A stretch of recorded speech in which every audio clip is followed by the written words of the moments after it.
There were 6 blind men who grew up in a village in India.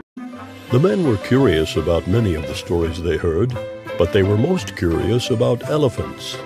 Based on the stories that each of them had heard, they argued about what elephants must be like. The community grew tired of these arguments and arranged for the men to visit the palace, where they were greeted by an old friend from their village who worked as a gardener on the palace grounds.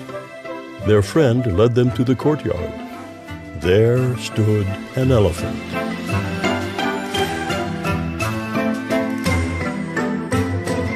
The blind men stepped forward to touch the creature that was the subject of so many arguments.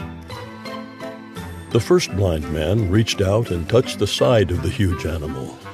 "An elephant is smooth and solid like a wall," he declared.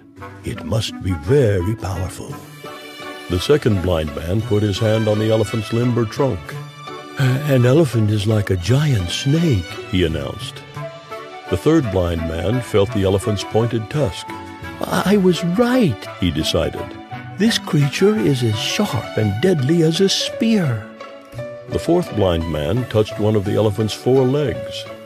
"What we have here," he said, "is an extremely large cow." The fifth blind man felt the elephant's giant ear.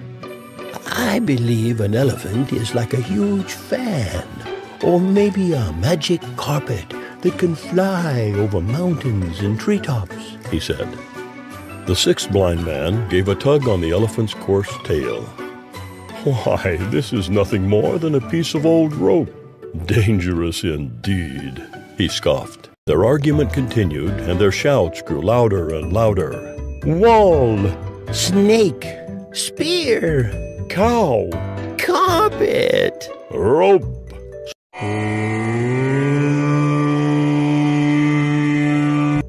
"Stop shouting! How can each of you be so certain you are right? The elephant is a very large animal. Each man touched only one part. Perhaps if you put the parts together, you will see the truth."